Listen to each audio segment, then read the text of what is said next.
Latter-day Peace Studies is produced by peace-loving members of the Church of Jesus Christ of Latter-day Saints. Any views expressed herein are not to be taken as official positions of the Church or its authorities. Latter-day Peace Studies presents Come Follow Me. I'm Christopher Hurtado.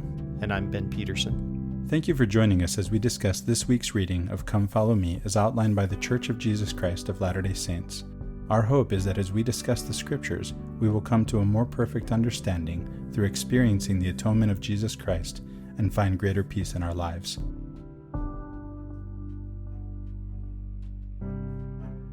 Welcome back, everybody. This week we are covering the rest of the Joseph cycle. Last week we covered the curriculum, went through from 37 through, what was it, Ben? 41. 41.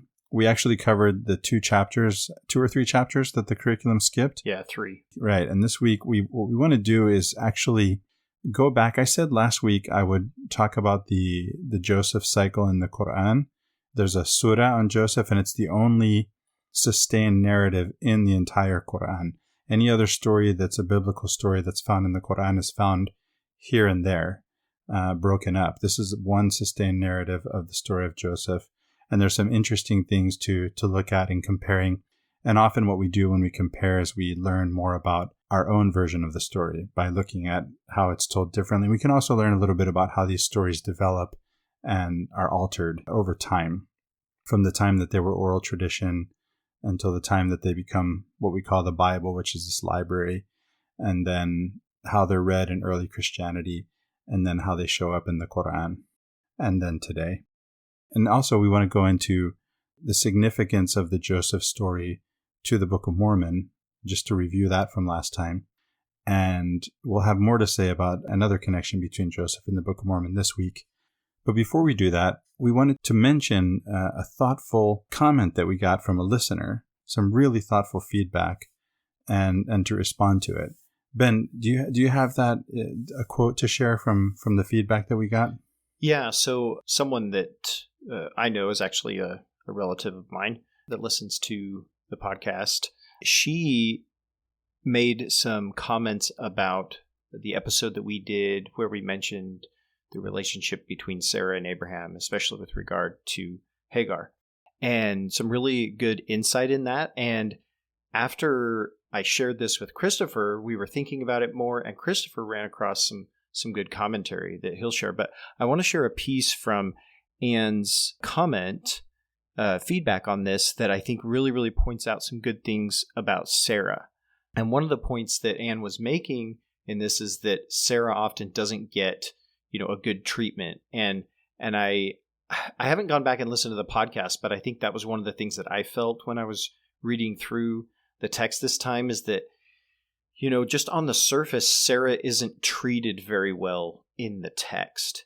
And so we really have to kind of take in the whole situation and put ourselves in her place to understand what's going on and appreciate her character and situation that she's in. So let me read what Anne said here. She says, "When she does, that is Sarah, when she does what is in her power to make the prophecy happen, by giving her younger servant to her husband to bear a child, she then mocks Sarah for it." That is, Hagar mocks Sarah.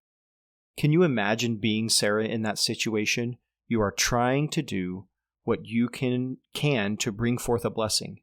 You give your husband permission to impregnate a slave, and the vessel of that blessing turns around and deals with you contemptuously.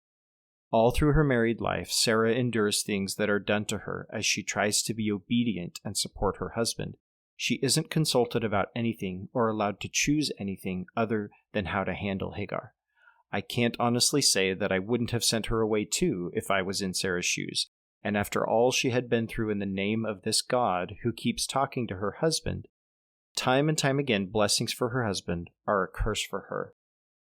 So as we realize this relationship between Sarah and Hagar is more complex than sometimes the text on the surface presents it as we try to analyze this, then some of these ideas start coming out. And Christopher, you were mentioning when we were on a phone call earlier today some interesting things that you came across that goes along with Anne's commentary that she made.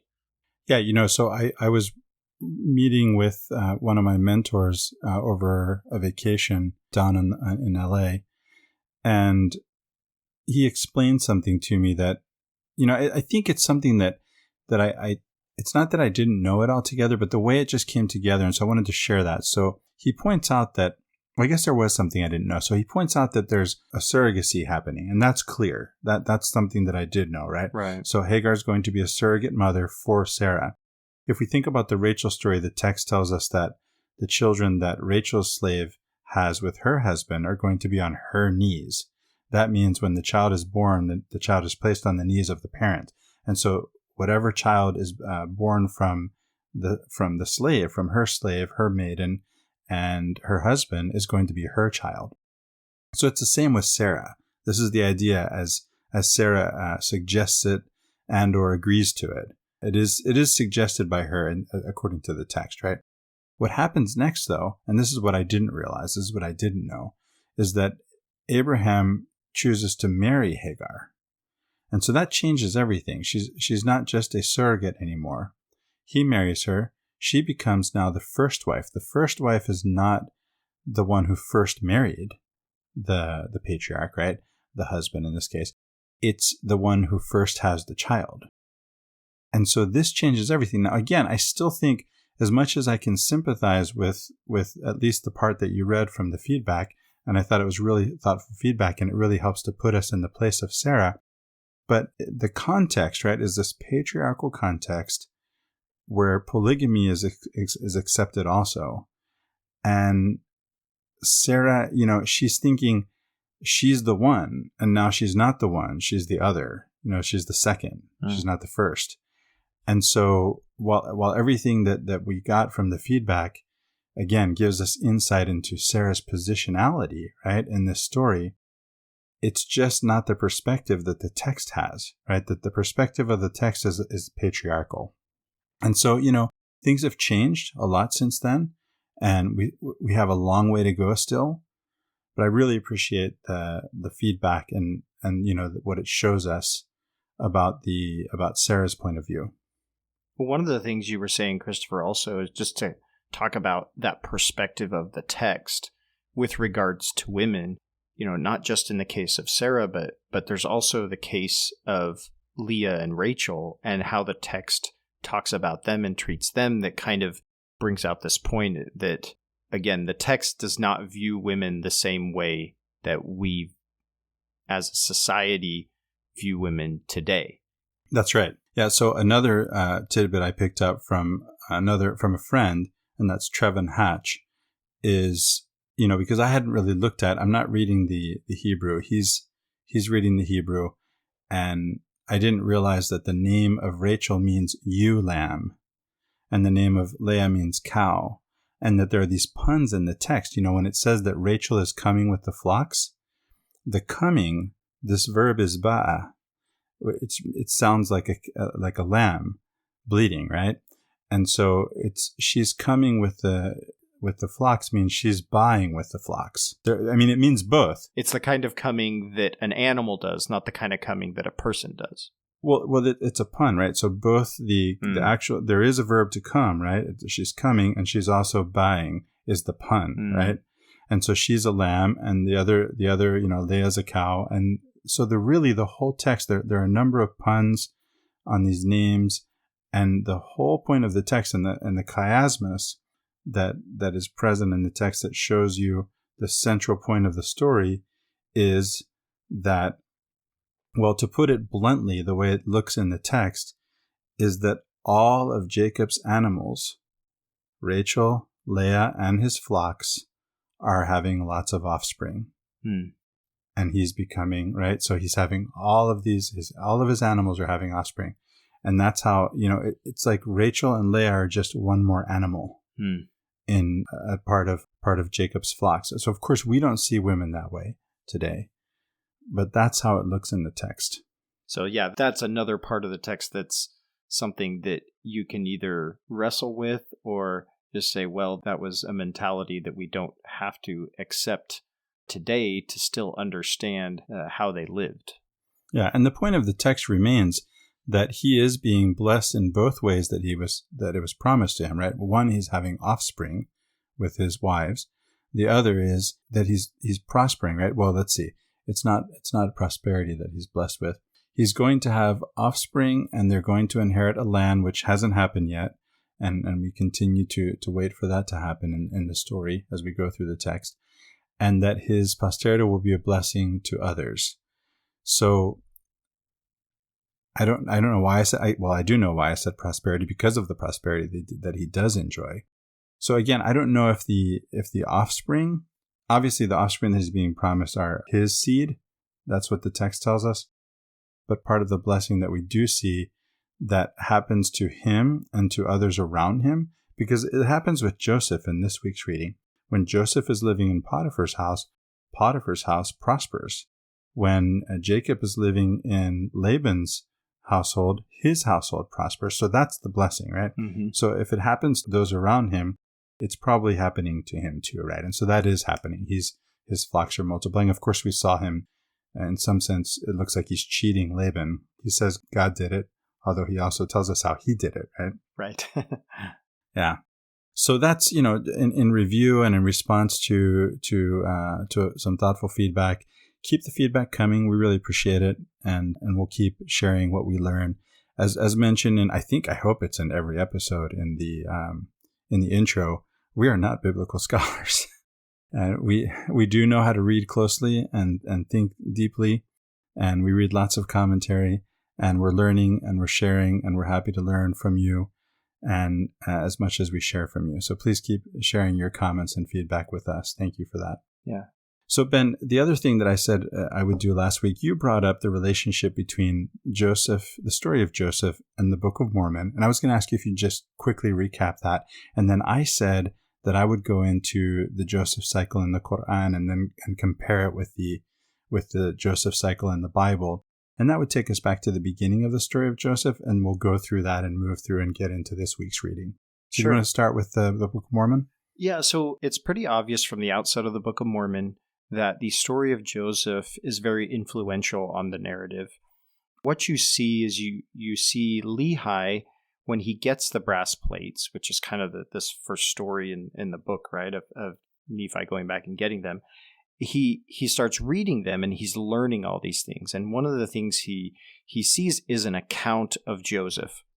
And so we get some things in the Book of Mormon that are ostensibly the writings or prophecies or story of Joseph. And some of it is given to us right in 2 Nephi chapter 3, where he talks about the prophecy of Joseph. Lehi talks about the prophecy of Joseph. And other things are given to us at a few other spots throughout the Book of Mormon.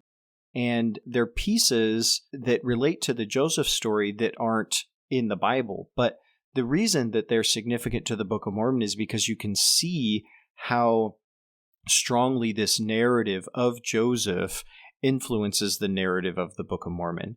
And even straight from the prophecy in 2 Nephi chapter 3, you see that the name Joseph is very closely associated with Joseph Smith. And so Joseph Smith identifies with this. And it can be one of the reasons that it's strongly prominent in the Book of Mormon narrative. What happens is the idea, even the whole structure of the story of Joseph becomes solidified within the narrative of the Book of Mormon. And that's that Joseph is separated from his brother and taken into another land. And God does that for a purpose. And the purpose is so that he can then save his family at a later date. And so the idea is that the Nephites, who are, and not just the Nephites, I should say, the descendants of Lehi, who are what they call themselves a remnant of the seed of Joseph, right? So they see themselves as these descendants. They are separated into another land so that at a later date, what they do and say that becomes, part of the record of the Book of Mormon can come back to save the rest of the house of Israel. And so that's sort of the idea there, the type that's put in place. And so there's a story, or at least a piece of a story, that we get later in the account of Captain Moroni when he tears his garment that then gets related to the Joseph story. And finding out where this comes from, where this narrative comes from, and how it fits in is a little strange, and you kind of have to follow the hearsay of it to get to that. And I think when we get to that point in the text, I'll bring that in to sort of fill out where that narrative in the Book of Mormon could potentially be coming from. Thanks for recapping that, Ben, and we'll look forward to hearing from you on where the story of Joseph fits into this week's reading in the Book of Mormon. I was going to say in the Qur'an, and now going into the Qur'an. Let me just start by saying, Ben, you and I were talking about this earlier today on a phone call. Why do this?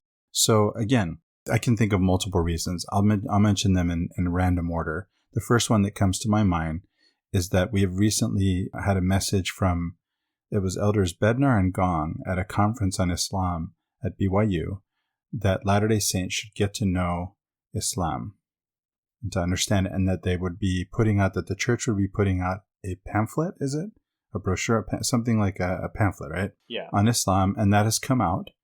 And so you can download that. I'm not sure, I don't remember what it's called, but you can find it online and download it. And of course, because I'm not a biblical scholar, I am a Quranic scholar, and so, or an Islamic scholar, and so this is on my mind. And then there's another reason to do this. Again, a comparative approach gives us greater insight into our own tradition. And this is something I've experienced. So as I studied Islam, and I think, Ben, you've had the same experience, I've gotten to know my own tradition better through that comparative approach. Would you say that's true of you too, Ben? Oh, absolutely. You start seeing how it is that people connect to God. And what it does is it enriches your own experience and gives it more meaning than it might otherwise be before. Right. And over in on our sister podcast, I also co-host that one with Riley Risto. We go into it because it's a contemplative Christian podcast. And so that means it's about mysticism, although that's sometimes a scary word or a misunderstood word. It's about contemplation. And so it turns out that when you're looking at those in each tradition who are contemplative, they don't really have that many differences because they're not really focusing on theology. They're focusing on experience, right? An experience of God. They're looking for access to the essence rather than talking about the manifestation of God. Mm-hmm. So in looking at the Qur'an, as I said, this is the only sustained narrative in the Qur'an. So I wanted to do this and to go through and see some of the differences and some of the similarities. Although I'm focused on the differences because we know the story, or we're going to cover the story. And I'm going to start from the beginning of the Joseph story and go through the end. And there's one more thing that we're doing here, and that is we can see, because, and I'm working from a book. I'll mention the name of the book. It's called The Qur'an and the Bible, Text and Commentary by Gabriel Said Reynolds. Gabriel Said Reynolds is a Quranic scholar at University of Notre Dame, which is in your neck of the woods, isn't it? Or is it? It's somewhere I stopped on my way last time I visited you. Put it that way. Well, Notre Dame's in Indiana. I'm in Missouri. It's a couple states over, but it's Midwest, sure. It is somewhere I stopped on my way to see you. And what he has is the text of the Qur'an compared with the text of the Bible. And the text of the Qur'an here is a good translation. It's by Ali Kuli Qarai, which is recommended by Dr. Joseph Lombard, also, who is one of the scholars who worked on the study Qur'an. Another good choice. And so it's good text, a good word-for-word text, and it gives us a lot of these differences, and it explains that most of the differences that we see in the story are attested already before they show up in the Qur'an. They're attested in the early Christian reading of the story. A lot of them in the Syriac Christian tradition. Some of the differences are found in, rabbinic tradition, maybe in Talmud, or maybe some in Aramaic poetry, but most of them are found in early Christian readings of the story. And some of them, the readings are quite different from what the text says on the face of it, right? And so that becomes interesting. So I'll just start with Joseph's dream. The first difference that we see is that the Qur'an only tells us of one dream. It's the dream of the planets and the sun, the moon, and the planets, right? The sun and the moon which are thought to represent his parents, and the 11 stars representing his siblings. And so when he tells his father about this dream, rather than his father saying, well, that's a really preposterous dream. What your mother and I are supposed to bow down to you? That's what it says in the biblical text. Right, that he has this reaction to it in that way. Although it does also say that he ponders it. It indicates that he sort of ponders it in his heart. So in the Qur'an, it tells us, he says, don't tell your brothers about this because they may plot to kill you. Right? That they're gonna want to kill you if you tell them this. So he's sort of already knowing that. And the text tells us that at the same time that God is already preparing the way. As the Bible tells us, it's God who puts Joseph in Egypt, and it's God who gives him the power to interpret the dreams. And so the Quran tells us in verse 6 of Surah Yusuf, this is all from the surah called Yusuf or Joseph, which is the 12th surah of the Quran. That is how your Lord will choose you and teach you the interpretation of dreams, and complete his blessing upon you and upon the house of Jacob, just as he completed it earlier for your fathers Abraham and Isaac. Your Lord is indeed all-knowing and all-wise. So right away, as soon as his brothers hear about this in the Quranic text, they're already plotting to kill him. It's not later on when they see him coming, oh, here comes that dreamer, the Bible tells us. And Jacob has this fear that a wolf will eat Joseph if his brothers take him. And so here in Ali Kuli Karai's translation, there's a good pun that probably isn't in the Arabic, but they say, let us take Joseph with us so he can play. And he says, well, I don't know, I'm afraid a wolf will eat him. They say, don't you realize we wish him well? I read that and I thought, wishing well. They throw him in a well. The Bible says it's a pit, but in the Quranic story, the people who come along that they end up selling him to do put a bucket down. They try to get some water out and they find Joseph instead. So Joseph is told a day will come at that point when his brothers don't know his identity, but he will know what they did, and he'll be able to tell them what they did. So again, there's a lot of knowing in Jacob and even in Joseph, a lot of foreshadowing, that they get to know these things in advance. And so Jacob, when they come and bring him the tunic from Joseph, and it has blood because it's the same story as in the Bible, he doesn't actually buy the story. They tell him that Joseph was eaten by a wolf. One of the reasons he doesn't believe them, again, he was already alerted to something like this might happen. He said that they might try to kill him. He said he was afraid he would be eaten by a wolf. But he doesn't buy it partly because his tunic isn't torn.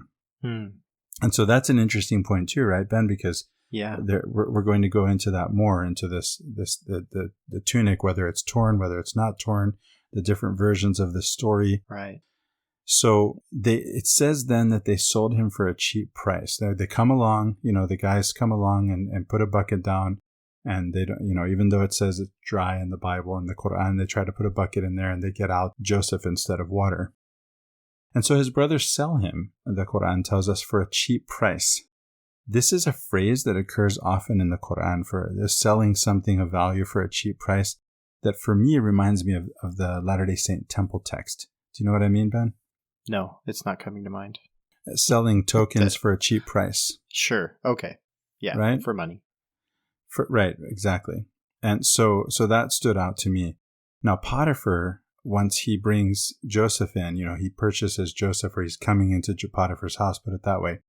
He says that he and his wife, who's named in the Quran, her name is Zuleika, might adopt Joseph. And so that becomes comparable to Moses later on, right? The idea that they might adopt him into their family. And the Quran tells us, thus we did establish Joseph in the land, and that we might teach him the interpretation of dreams. God has full command of his affairs, but most people do not know. So the idea that he's going to teach him the interpretation of dreams, that he's that God is in control and God is the one bringing him into this household for his purposes, is very clear in the Quran. Now I'm going to read a few verses from 22 to 28. When he came of age, he gave him judgment and sacred knowledge, and thus do we reward the virtuous. The woman in whose house he was solicited him. This is Zuleika, the wife of Potiphar. She closed the doors and said, "Come." He said, God forbid. He is indeed my Lord. He has given me a good abode. Indeed, the wrongdoers do not prosper. She certainly made for him, and he would have made for her too, had he not beheld the proof of his Lord. So it was that we might turn away from him all evil and indecency. He was indeed one of our dedicated servants. So this proof that's mentioned is not explained, but it will be explained later by the exegetes. They raced to the door, and she tore his shirt from behind, and they ran into her husband at the door. She said, What is to be that requital of him who has evil intentions for your wife, except imprisonment or painful punishment? He said, It was she who solicited me. A witness of her own household testified, saying, If his shirt is torn from the front, she tells the truth, and he lies. But if his shirt is torn from behind, then she lies, and he tells the truth. So when he saw that his shirt was torn from behind, he said, This is a case of you women's guile. Your guile is great indeed. And so the text there goes into not just a woman with guile, but women's guile. Oh, it's an accusation against all women. It is. It is, as a matter of fact. And even in reading Keel and Delitzsch, some commentary on the Bible, I found that it is well attested, they tell us. These are very conservative. I can't remember when they wrote. I want to say it was 19th century. But they tell us that the unchastity of Egyptian women is well attested all the way back to Herodotus. So I don't know that, and all the way forward to Jacob Burckhardt, who tells us that women of no class in Cairo are chaste, something like this. Now, this is obviously sexist and even misogynistic, but it's interesting that the text deals with women that way, but the exegetes later on actually smooth things over. For women, very, very, very interestingly. So Joseph is later thrown into prison in this story, but we don't know why. There's no evident reason when it happens. And so there's a passage in the Babylonian Talmud that tells about Yusuf and Zuleika's plan to sin together. Notice that in the text it says that she goes for him and he would have gone for her if it hadn't been for this proof. So this proof, as preserved in one of the most famous exegetes, Al-Jalalain, I should say two of these. This is a pair of exegetes, Jalal and Jalal, or Jalalain. And they say, they give this story, which is that he saw a vision of his father that warns him. And so that's the warning that the Quranic text refers to. And again, that's something that's attested before the Qur'an in the Christian tradition. So I want to read again from verses 30 through 35. Because this happens next. Some of the townswomen said, The chieftain's wife has solicited her slave boy. He has captivated her love. Indeed, we see her to be in plain error. When she heard of their machinations, she sent for them and arranged a repast, and gave each of them a knife, and said to Joseph, Come out before them. So when they saw him, they marveled at him, and cut their hands absent-mindedly. And they said, Good heavens, this is not a human being. This is but a noble angel. She said, He is the one on whose account you blamed me. Certainly I did solicit him, but he was continent. And if he does not do what I bid him, so this is a second temptation, he will surely be imprisoned and humbled. He said, My Lord, the prison is dearer to me than to what they invite me. If you do not turn away their schemes from me, I will incline towards them and become one of the ignorant. So his Lord answered him and turned away their stratagems from him. Indeed, he is the all-hearing, the all-knowing. Then it appeared to them, after they had seen all the signs of his innocence, that they should confine him for some time. And so now he does go to prison. And this, again, is comparable to an Aramaic poem that predates the Qur'an. And actually, maybe there are different versions, some without the cutting of the hands, some with the cutting of the hands. It looks like it's something that developed. And so he's in prison now, and he meets the cupbearer and the baker. And the cupbearer is the one who's supposed to remember him, right? So the cupbearer goes to Pharaoh, and he forgets about Joseph. Well, the Qur'an tells us it's Satan that made him forget Joseph. Oh. Yeah. And so in the Qur'an, Yusuf interprets Pharaoh's dream from prison, not in front of Pharaoh. And it's later on that he's summoned before Pharaoh. And when he does appear before Pharaoh, now Zuleika shows up again, and she admits her guilt. And so that she comes clean. And the Qur'an tells us, Do you not see that I give the full measure and that I am the best of hosts? This is a description of Joseph himself from verse 59. And I wanted to compare that with Abraham, because Abraham is, as we have pointed out, the best of hosts. And we see that his son, his nephew tries to do the same. We see that Rachel is chosen because she does so. Rebecca before Rachel, right, is very hospitable in the same way that Rachel later is. And so this idea of being the best of hosts is important and shows up here in verse 59. Now in the Bible, one of the brothers finds his money in the bag before he gets to Canaan. But in the Qur'an, they all find their money in their bags at the same time when they get back to Canaan. Isn't that interesting, Ben? Do you know why? So you have one brother that finds his money on the way home, and the rest when they get home. In the Qur'an, everybody gets home before they find it. Do you have any thoughts about that? I'm not really sure. I'd have to think about it for a bit. I mean, they do, in the Bible, they do all find it eventually when they get home, but right. But having one find it first, I'm not sure what the function would be there. The only thing that it tells me is that it just points out that they didn't turn around when that happened. Sure. They're scared. Right? Yeah. So they're very disconcerted in the biblical story. But when they get home and they discover this in the Qur'an, they're all happy about it. They say, look at this. We have everything we went for, plus we didn't pay anything for it. We got all our money too. So in the Qur'an, Joseph, once they come back, and they bring Benjamin, Joseph actually pulls Benjamin aside and reveals himself to Benjamin before he reveals himself to his other brothers. And I thought that was interesting. So there's a lot of foreknowledge in the Quranic story that doesn't show up in the Bible, where people actually know what's going on, where they don't in the Bible. Jacob doesn't even, as I said, he doesn't buy into the story that the brothers have. He knows ahead of time that they're up to something. Here, Benjamin gets to know who his brother is before everybody else. I know that you have some thoughts about what's going on with Joseph in terms of his treatment of his siblings and where he is in his heart, right, with respect to them. And so maybe that's something to think about. In the Qur'an, Yusuf says that whoever has the cup, so he puts the cup in Benjamin's bag, right? It's Benjamin's bag, isn't it? Yes. Yeah, so he puts it in Benjamin's bag, and he says, whoever has the cup in his bag, when he says, look, somebody's stole my cup, he will be my slave. But in the Bible, the brothers say, no, whoever has the cup shall be put to death, and everybody else will be slaves. The rest of them become slaves. So that's an interesting difference too. Well, it's Joseph later does say that in the Bible. He says, no, that's right. Whoever has it will be my slave. So they don't necessarily conflict, but they do, the order is different. Yeah, the order of the telling is different now. In the Qur'an, the brothers say if one of them has stolen, by the way, this is really interesting. If one of them has stolen, which again, they're saying we didn't steal. Look, if one of us stole, he should be put to death in the Bible or in the Qur'an, he would be slave. But they say if one of us did steal, this wouldn't be anything new. You think, wait a minute, what's going on? One of them has stolen before, and it turns out that the exegetes tell us that Joseph had stolen one of the idols from Laban.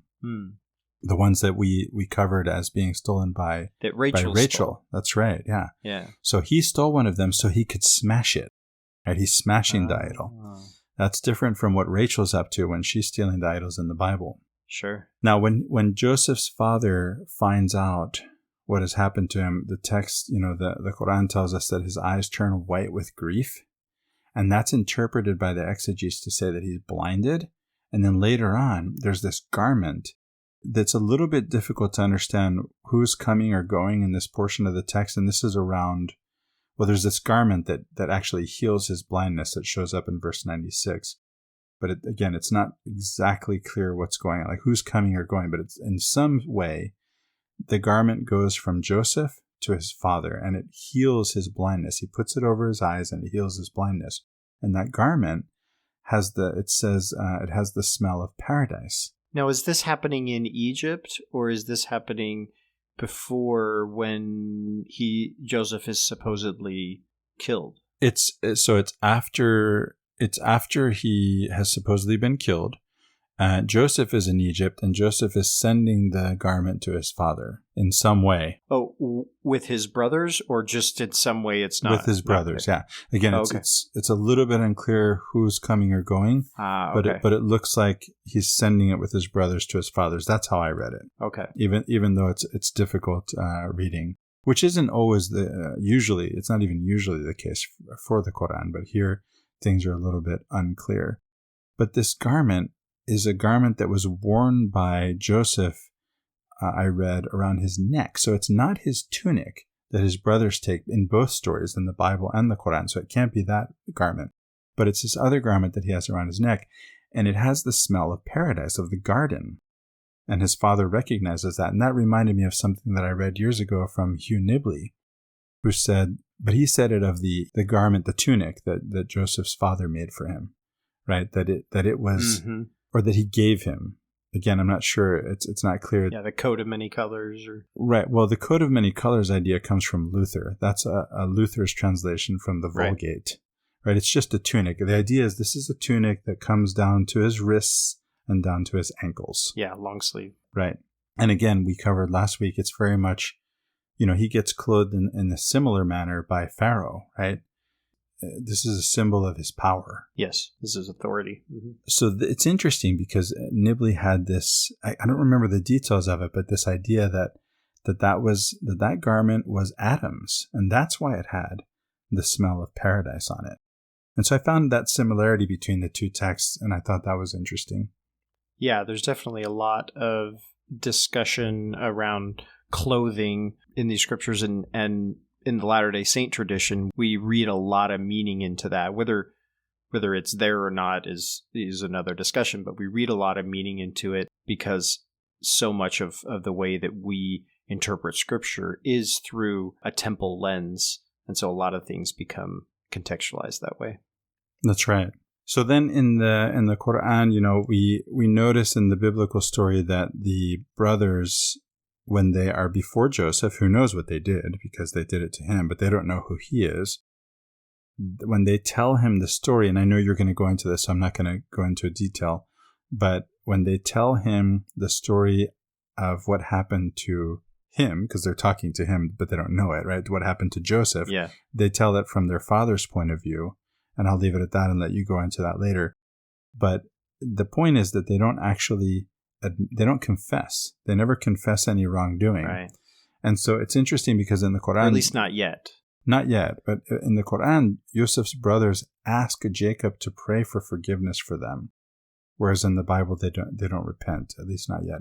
In the Bible, we have that Rachel dies before Jacob goes to Egypt. Eventually in the story, and we'll probably have to go back and because part of what I'm comparing from Qur'an we covered last week, and part is this week's reading, and we may want to go into more detail. But in the end of the story, when Jacob comes to Egypt, after his brothers have come and gone, his wife comes with him. Rachel comes to Egypt with him. Now, in the Bible, as we covered last week or the week before, Rachel is dead. She died giving birth to Benjamin. Right. But in this version of the story in the Qur'an, she comes to Egypt, and the reason she has to come is she has to fulfill the prophecy that she will bow down. So the Qur'an tells us, this is Joseph, and he set his parents high up on the throne, and they fell down prostrate before him. So it's interesting what happens here too with the exegetes, because on the one hand, the Qur'an has that she comes, so that this prophecy can be fulfilled. On the other hand, the exegetes see a problem with Jacob and Rachel bowing down to Joseph, who is but a man. Mm-hmm. They should only bow before God. And so they try to explain that away. At the same time that she comes and fulfills the prophecy, they give explanations that apologize. It reminds me of an explanation that I shared with you from the rabbinic tradition of why Jacob dealt so harshly with Rachel when she says, Jacob, give me kids. I don't have any kids.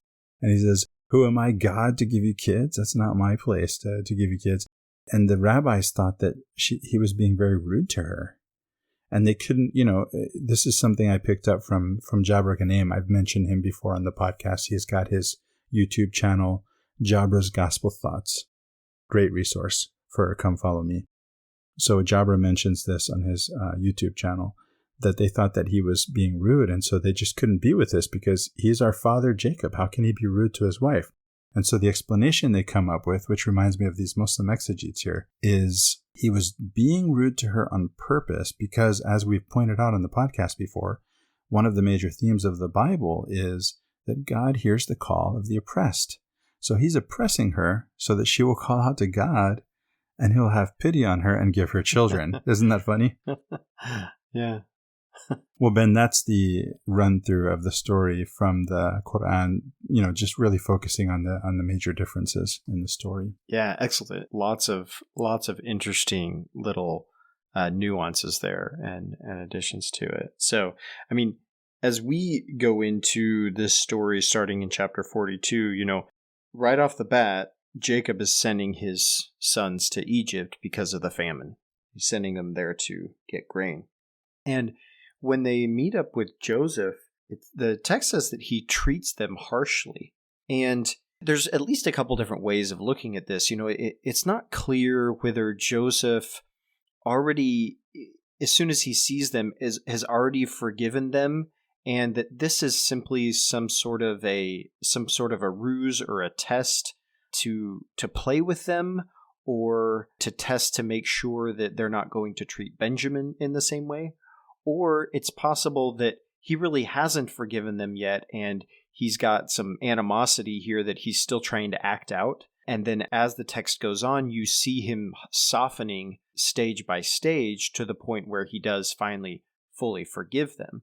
And I'm partial to the latter interpretation of that. I don't dismiss that there is some sort of a test here where he's trying to protect Benjamin. But I think what we're seeing in here is a progression, a very human experience that Joseph's having of finally seeing his brothers again. And the initial reaction is that of anger and the way that he treats them. I mean, these aren't just tricks he's playing on them. Like, he throws them in prison for 3 days. It's not a pleasant place to be. And he knows it. That's not a joke. Yeah. Yeah, I was more partial to the former interpretation, the one where he's forgiven them and he's putting on an act. It's a ruse, Yeah. And I can definitely see how both can be true at the same time. Yeah. But I've also come over to your side a little bit more. I'd like you to point out some of the things that you noticed in the text that led you to that conclusion. Yeah, so what I see here, it says he put them all together in prison for 3 days. Originally, Joseph tells them, I think you're spies. And he obviously knows they're not spies, but this is his excuse for saying, I'm going to put you all in prison. And in order to validate your story, one of you has to go back and then come back with your father and brother. And they don't know what to do about that.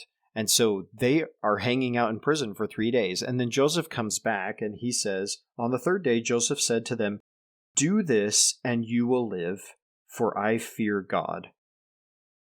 So he's already softening his stance here. And he invokes the name of God even by saying this, right? This isn't a reference to one of many gods, right? This is a reference to their God. And so he says, do this and you will live, for I fear God.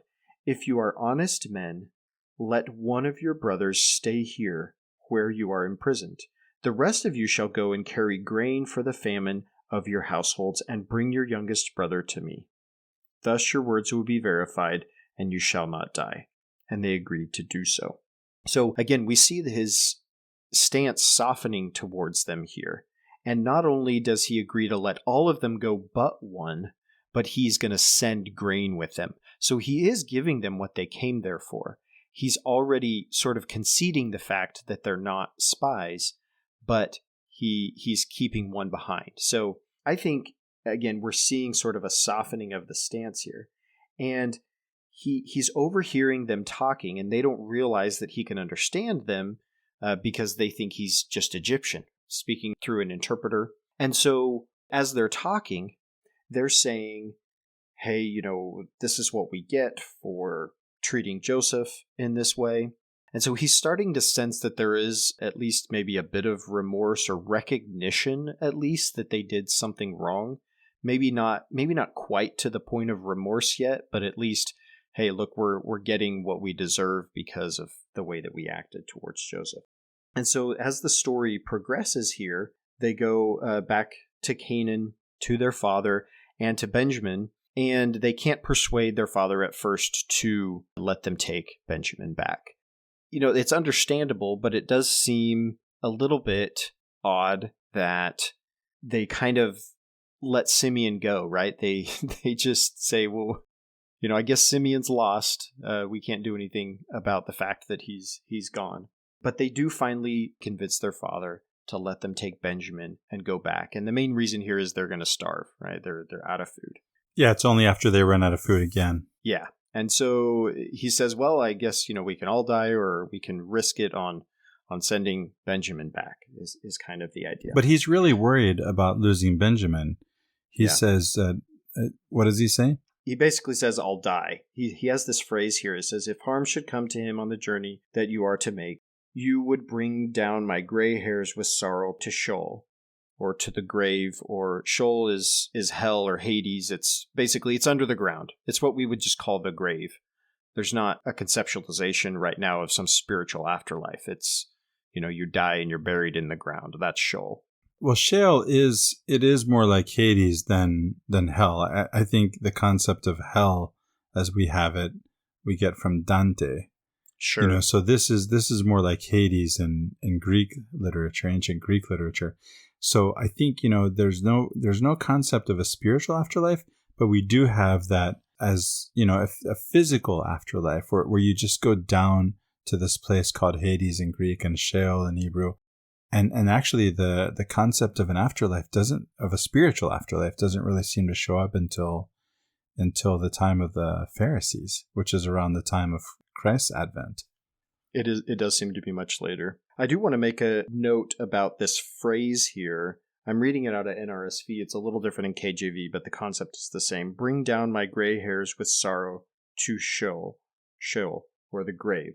So this is a bit of an allusion to the point I was making earlier about the tight relationship between this Joseph account and the Book of Mormon, because this phrase, almost exactly like this, is used by Nephi when he's describing what's going to happen to Lehi when they're on the boat and Nephi gets tied up, and Lehi's all worried about everything that's going on because of the rebellion of his sons Laman and Lemuel. And so it says something like this, that he was almost brought down, that his gray hairs were to be, laid in the grave. And so it's really an allusion to the language of this story, which, again, really brings out that close relationship between the narrative of Joseph and the narrative of the Book of Mormon.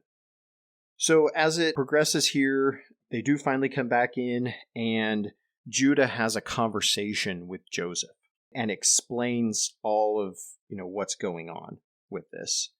And why they are doing the things that they're doing, why they didn't bring their brother down in the first place, and now they're bringing him, and why they're so concerned about the fact that they're having to bring their brother down. So, as the narrative progresses here, we get to the point where they put the silver cup in in Benjamin's bag, and that's the pretext for Joseph being able to bring them back again.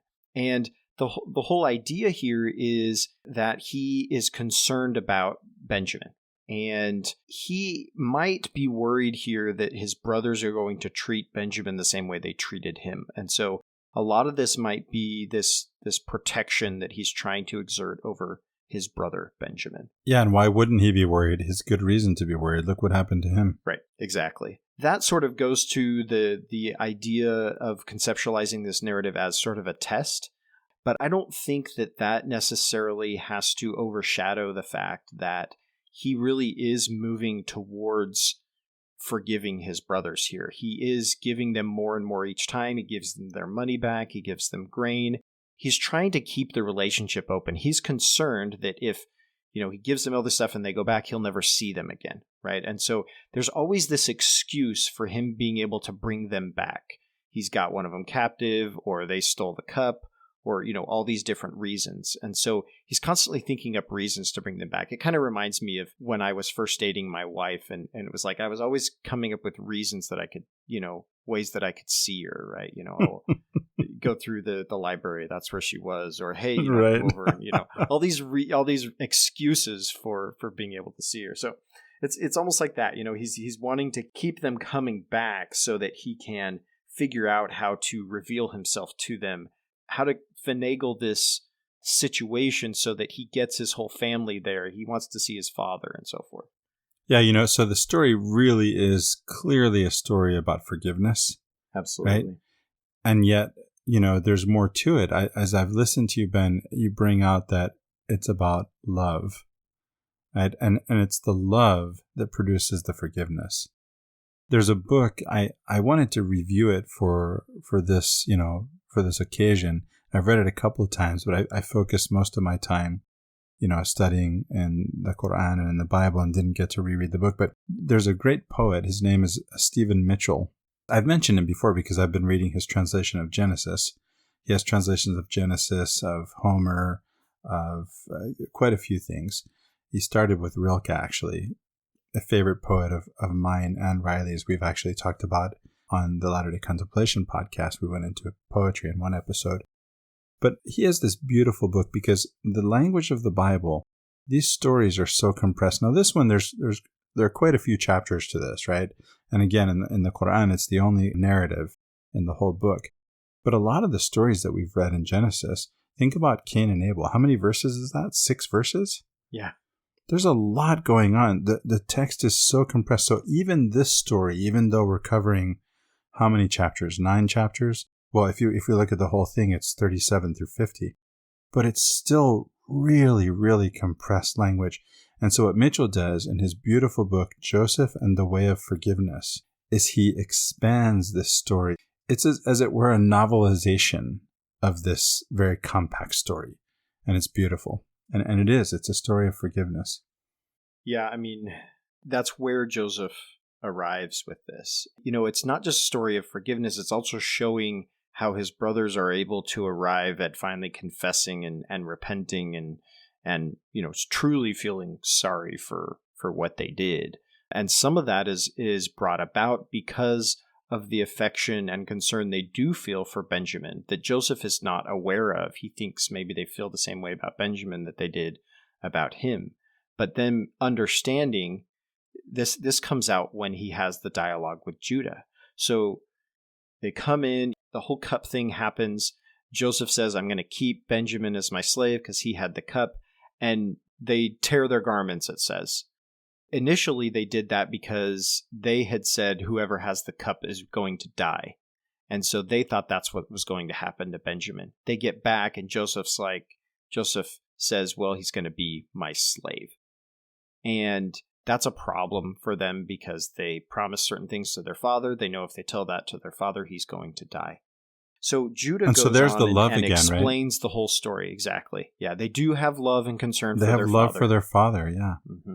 And that's sort of the uniting power here. They all do love their father. And so, Judah goes through and explains everything that has happened to Joseph. Now, he's doing it from the perspective of his father, what his father believes to be the case.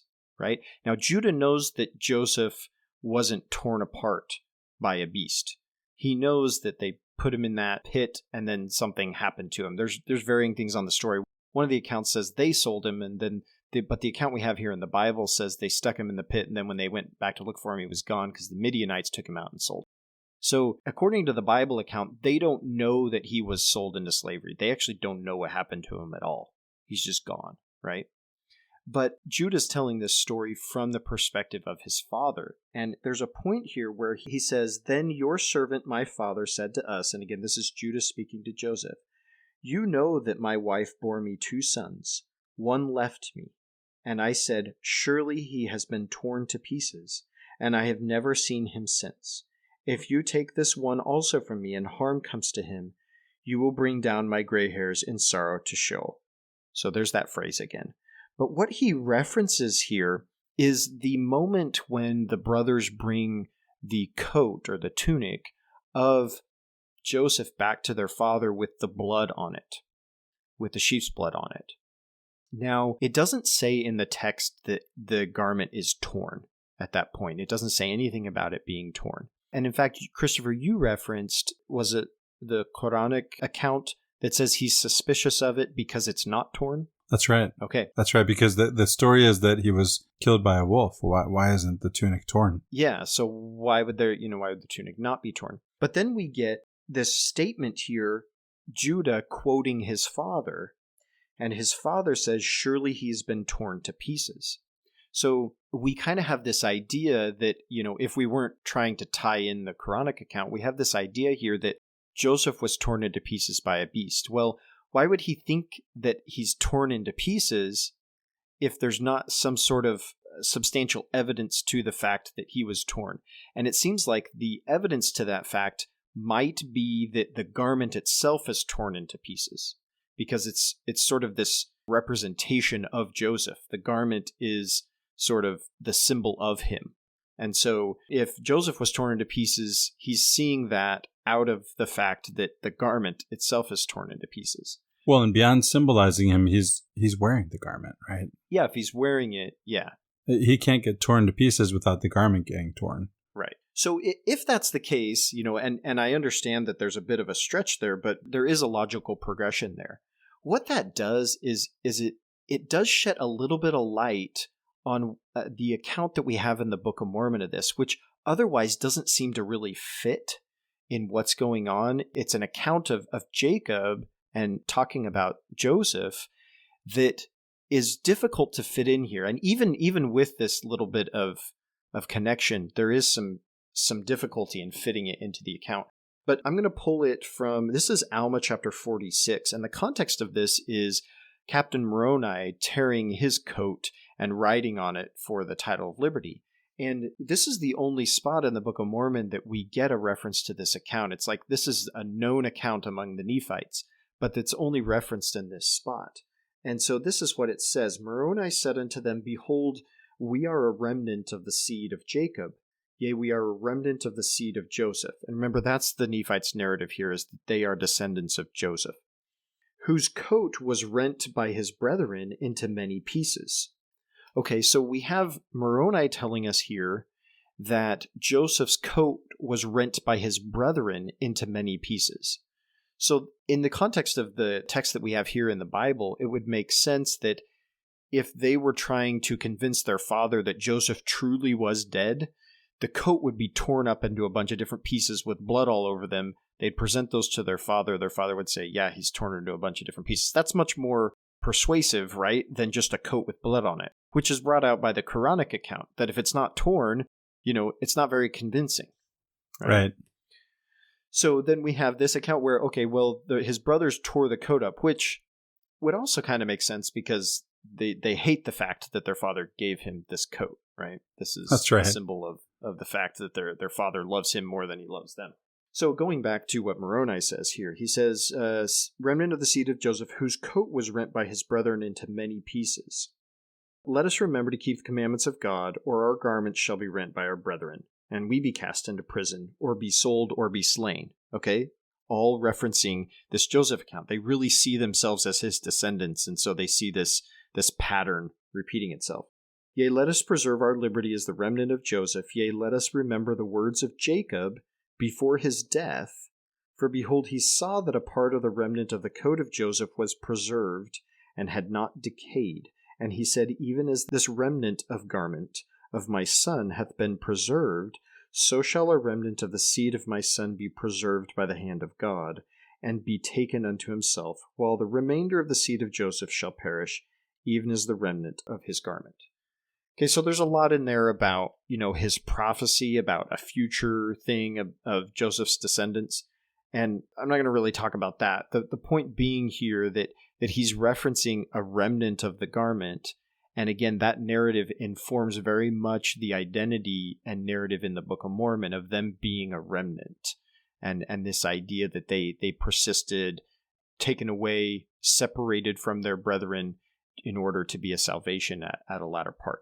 We see that in the blessing of Joseph that we're going to get to in chapter 49, where it talks about, Joseph having a blessing upon the head of him who was separated from his brethren, right? Again, the narrative of the people of Nephi is that they are separated away from their brethren into a strange land. So again, to bring this all together, we find this strange account in the Book of Mormon that doesn't seem to really fit into the text of the Bible. And we have this tiny little clue about what Judas says his father says about Joseph being torn that kind of can bring these things together. And knowing exactly how that got in there, I guess the assumption is, at least in the Book of Mormon narrative, the idea is that this story comes from the brass plates, along with some other things. And so this would have been a story existent 600 BC that was written down on the brass plates, was part of their family story and tradition about Joseph and what happened with Joseph. And so it was passed down and became part of the identity of the narrative of the Nephites. If that's the case, and that's how that went about, how is it that that fits into the narratives that we have that have survived in Genesis, and then the narratives that helped inform the Quranic account as well? Anyway, it's really interesting how we can compare and contrast those.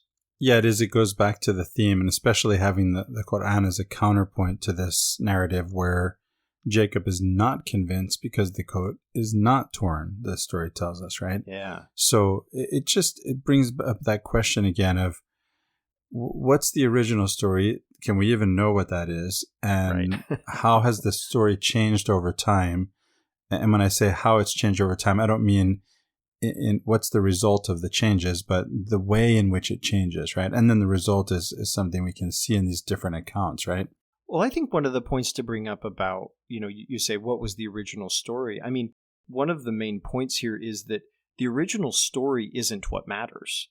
One of the main points here is that these stories are told in a way because they imbibe identity to the people who tell them. And that's what's so powerful about the Book of Mormon narrative of this. And these people grasp onto this narrative. Like, this is what gives them identity in their time of greatest need, right? This is the war with Captain Moroni. And so they grasp onto that narrative as giving them that strength and identity of their ancestry. And so that's what's important here.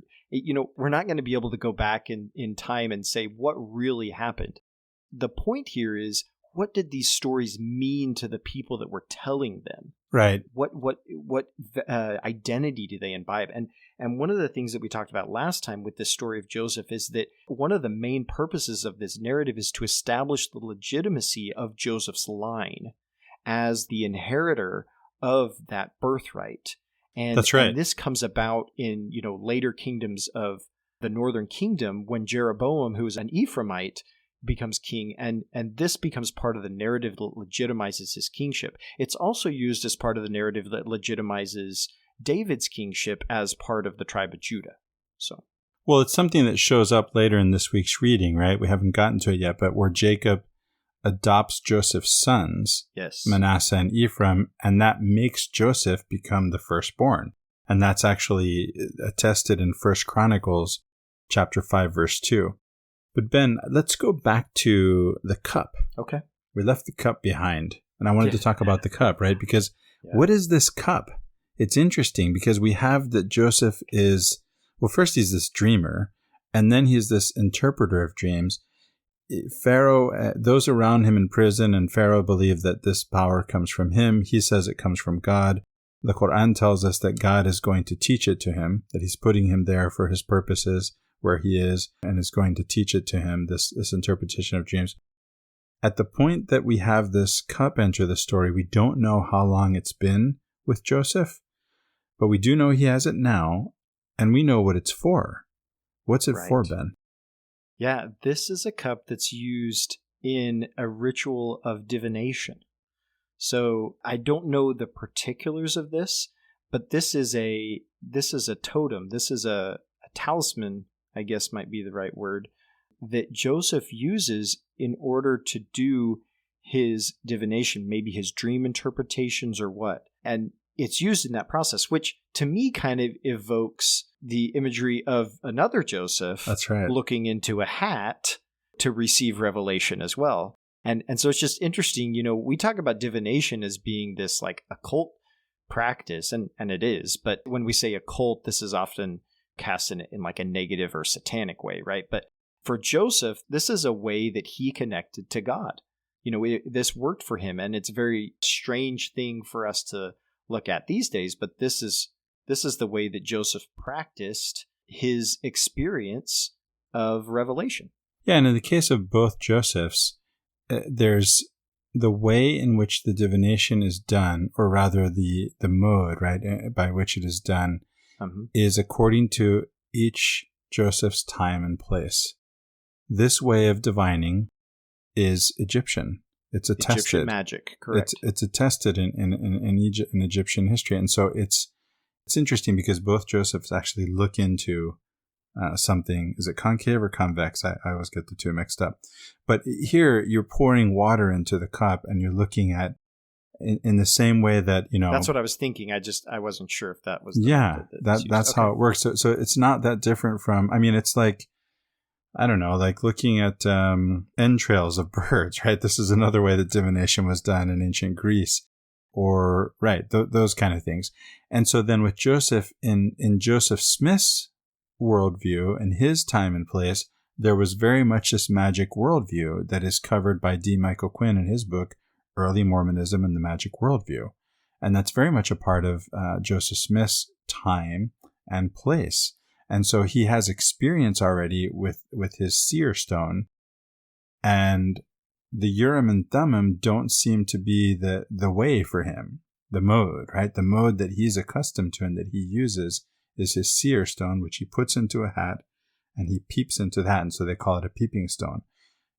The Joseph of ancient Egypt is doing this in a way that's typical in his time and place, which is through this goblet, this cup.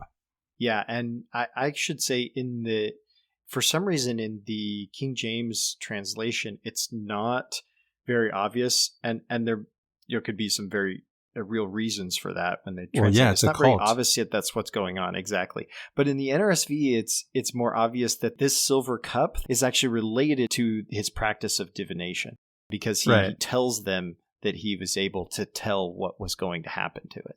You brought up a point, Ben, in our conversation, pre-show, that these stories, we've already said, they don't have to be historical to be true. And we don't really have access to their historicity in many ways.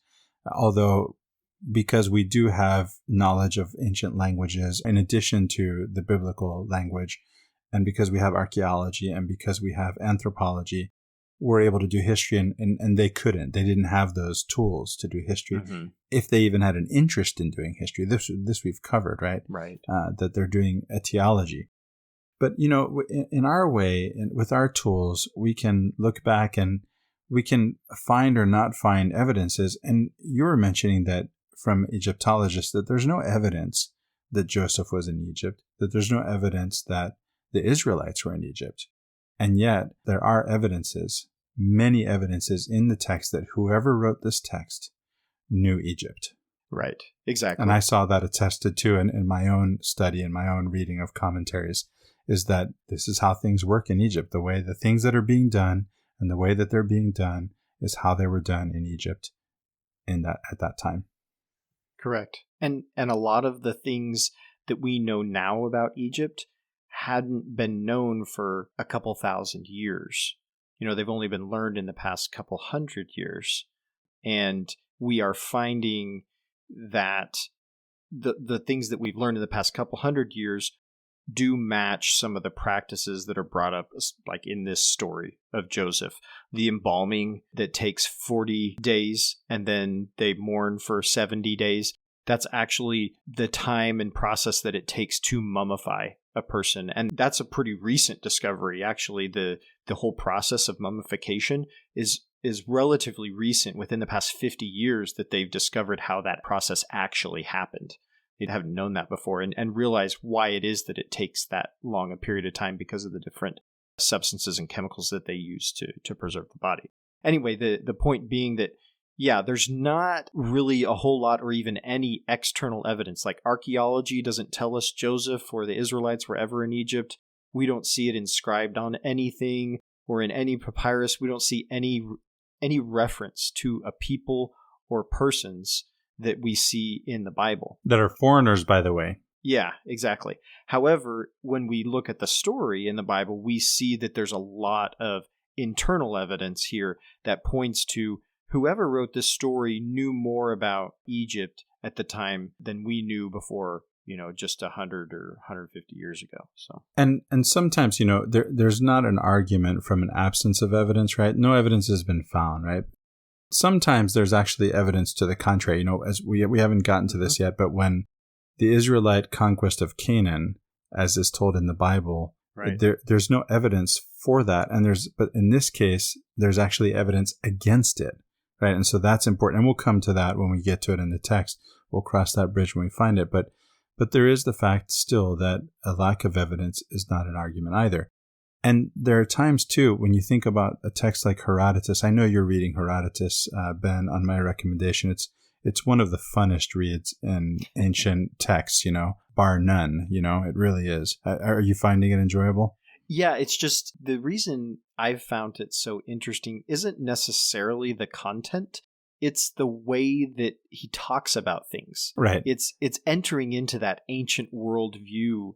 And it's very difficult to grasp at first, but once you start seeing and understanding the way that Herodotus is describing things, you start understanding a little more about that ancient worldview, and that's what's so fascinating about it to me. The content is harder to digest and sometimes tedious, but just the way that he presents the things is so interesting. I and my kids all found it really fun. I recommend it to anyone who, if the Bible is the only ancient text you've ever read, here's another ancient text. And as you've pointed out, Ben, you get a sense of what an ancient text is, right? That the Bible isn't the only ancient text, right? There's that. Right. Also, the book, by the way, is called The Histories. It's the Histories of Herodotus. Uh-huh. And history is from the Greek historia, which means sort of investigations, So yeah. Herodotus is going around trying to find out how things became the way they are. Inquiries is a good way to translate it, yeah. He's going around inquiring as to how things became the way they are, so etiology. But he's considered the father of history, he's considered the father of anthropology, and he's considered the first travel writer. So I wanted to point out in connection with Herodotus that there are things that Herodotus said well, okay, he doesn't always say they're true. He reports what's told to him, and he always makes it a point to say, I'm not saying this is true. Correct, I'm just telling you this is what I was told. So he's a reporter. He goes around asking questions, and he reports what he finds. But he did report that there were, in Persia, I think it was, that there were these dog-sized ants that dug up gold. Dog-sized ants that dug up gold.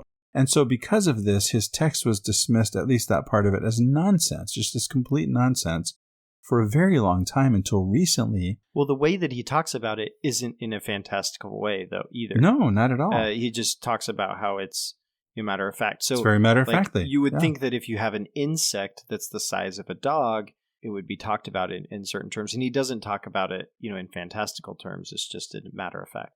And see, if we'd had you as a Herodotus scholar, that might have helped, Ben, because that should be our first clue. Yep. And so scholars recently realized that there was a confusion between the Persian word for ant and marmot. Ant, yeah. Right. Yeah. And so it turns out that there is an animal the size of a dog that does dig up gold dust, and that's the marmot. Yeah. And so it was just a thing, it was just one of these lost in translation things. And I think we've also found, archaeologists have found evidence of Troy that was thought to be mythical. Yes. Right? From Homer. About 100 years ago or so. From the Iliad and the Odyssey. Yeah. So evidences may be forthcoming. But the veracity, the truthfulness of the text doesn't hang on its historicity. It hangs on the value that it brings to us. And you've pointed out, Ben, that it is the meaning that it gives to us. And it's interesting, you also pointed out that the meaning varies from context to context. It's personal, right? And you reminded me also of a podcast. I had Shiloh Logan on. He substituted for Riley once, and on Latter-day Contemplation, and we talked about the stories that we tell ourselves. And so these are stories that we tell ourselves. And we're told to do this. We're told to liken the scriptures unto ourselves. And as a matter of fact, the closing verse of Surat Yusuf in the Qur'an, I'll read it, reads, "There is certainly a moral in their accounts for those who possess intellect." And that's in the accounts of in this Joseph story. "This Qur'an is not a fabricated discourse. Rather, it is a confirmation of what was revealed before it." And that's referring to the Bible. "And an elaboration of all things, and guidance and mercy for people who have faith." So for people who have faith, and for people who possess intellect, it says, there is a moral in these accounts. Yeah. There's a moral to the story. And this is not the same thing as morality. I've already talked about how if you're looking for morality in the Bible, you're not going to find it. You have to already have your morality in place before you go into the Bible, because you'd have to, well, you do. We know you do, because you go into it and you reject certain ideas and you lay hold of others, and you like the ones that actually agree with your morality, and the ones that you find immoral you reject, and yet they're put forward in the Bible as for example, you can, if your son is disobedient, you can kill him. Now listen, I've mentioned before, there have been times that I felt like maybe this would be a good rule to have, but it's just not, right? I'm Right. kidding. I mean, I can't be serious, right? Yeah. Sometimes the meaning that we get from the stories is secondary. And I say that in that, we read them and sometimes we're like, I don't know what this means to me. And so sometimes if we have a hard time pulling out a meaning for us, one of the ways to go about that is to say, okay, I can't figure out what this means to me, but what did it mean to the people that were telling the story? And then once we understand what it meant to the people that were telling the story, sometimes then we can pull meaning out of that. Right. And so that it can be really helpful for us to ask that question. And sometimes it's a very important intermediary question. What did it mean to the people that told this story? I'm trying to remember where this came from, but the idea is that, especially the Old Testament, it was written for us, but it wasn't written to us. Exactly. Right. So it's written in a way that's from our perspective, cryptic in some ways. And so we have to shift our mindset sometimes to really view it. And even if we decrypt it, as we did a little bit with the Rachel and Leah story, we still have to do, as you said, that's a story where we really want to do what you said, Ben. And because we're not going to understand it and take a moral away from it that is like the one that was perhaps intended by the author for the people that it was written to, right? Yeah. But we can find our own meaning in it. Right. And so this is, I think, what the church does with its manual, right? The manual that I never look at, that I make a point not to look at, because I want to go into the text and find my own meaning. Sure. And the same thing goes for the chapter headings. We've already covered not reading chapter headings. To you.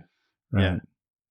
So as we mentioned before, it seems to be the overarching, most powerful sort of thing coming out of this story is that it's about forgiveness. Yes. And you have these brothers that do about the worst thing that brothers can do to another, besides killing him. And somehow all these years later, he's able to forgive them because he's able to see that no matter what happened, God was able to bring good from it. Not that the thing in itself was good, but that God was able to bring good from it. Now, Joseph actually sees the whole thing is orchestrated by God from the beginning. And I think that's a little hard for me to swallow that a bit. Like, it's hard for me to swallow that, his brothers were actually doing what God wanted them to do. When it says they sold him, even though they didn't actually sell him, right? They stuck him in the pit and somebody else sold him. It's hard for me to swallow that. But what I think Joseph is saying is that God is able to bring about his purposes no matter what it is that man does. Well, and remember that it's ex post facto. Yeah. That the text tells us that Joseph thinks that everything that's happening is, as it should be. And that's just, right. Again, that's after the fact. That's the story that we tell ourselves about what happens. This has been a long-standing joke between Shiloh and me. Every time I see a book like the one I'm about to describe at the bookstore, I take a picture of it and send it to Shiloh with my own comment. You have these books that say things like, everything happens for a reason. Yeah. Right? So I take a picture of it and I send it and I say, and sometimes the reason is you did something stupid. Yeah. Yeah. Sometimes the reason is you did something stupid and you make bad choices. Right. And then you tell yourself a story about it. And you make the best of it. And that's a good thing, right? You make the best of it. You learn your lesson. You say, this is what came out of it. And you find the good. It's looking for that silver lining. Look, I'm in the midst of chaos here in my house, and I have been for months because of, some a plumbing leak. And now the plumbing has been replaced, and it's still chaos because now we have sheetrockers. And next comes, remodeling the bathrooms. But in the end, that's the one thing this house needed was bathroom remodeling. So guess what story we're going to tell ourselves? right? So we get the bathrooms remodeled in the end. That's great. But it's been hell. It's been hell to go through this, Right. Sometimes we want each step of the process to in and of itself have some meaning because of the way that it turns out. And that seems to be what Joseph is saying here, but I think from a broader perspective, we don't have to justify each point along the process. We don't have to say, okay, it's good that Joseph was in prison, or it's good that he was sold and he was a slave. We don't have to say that these things are good. What we can say is that ultimately God can bring good out of any situation. Yes, and hopefully that comment is helpful for the listener that is trying to find a way to make every step of the way mean something in that way. Because your comment is for our time. Yeah. And for better or for worse, something shifted in the way we see the world. And in antiquity, everything that was happening, God was making happen. I don't know if you've seen the movie Troy. I think it's called Troy. Yeah, the one with Brad Pitt in a miniskirt is how my kids talk about it. And so this is a depiction of mostly the Iliad, parts of the Odyssey or the Aeneid or the Post-Homerica, but mostly the Iliad. And so what's missing, though, if you watch this film and if you've read the Iliad, is the gods. Everything that happens in the Iliad, when someone throws their spear and it hits its mark, it's because one of the gods made it hit its mark. That's what's going on behind the scenes, right? You see the warrior throwing, when you watch the Hollywood film, you just see the warrior throw the spear and it hits its mark. And so it's the warrior who did it. But in the text, in the Iliad, in Homer's Iliad, there's a god who made that happen. Everything that happens because the god is on one person's side. And maybe there's another god or another goddess on the other person's side, but the one is stronger than the other. So the whole struggle that looks like it's between men is between gods in this Greek context, But again, that's the ancient worldview, that everything that is happening is God. And so, there's a way, some people choose to look at life that way today, and that's possible too. But that's not usually the way people look at the world today, not since the Enlightenment. Okay, well, I mean, there's a lot more in these chapters, but I think we've gotten to the parts that I would say for me were most meaningful. We could probably talk for another hour about the rest of these chapters, but like I said, for me, I'm satisfied with what we've talked about so far. Yeah, me too. I wanted to really go through the story of Joseph and his forgiveness of his brothers. Yeah. All right. So I think we can sign off at this point. We want to, again, thank those who are editing, as we try to do every week. Tom Bogle, Kyle Swingle, Shiloh's helping out with getting things posted and so forth. I think it was COVID that kind of upset our groove, so to speak. But, we've really been trying to make an effort to get these out in time for people to listen to them and start thinking about what they think about these chapters well early in the week before they get to their discussions with their family or their church friends or whatever. But sometimes that doesn't happen. Sometimes these come out later. Hopefully those can still be of value and enrich future conversations when that sort of stuff comes up anyway.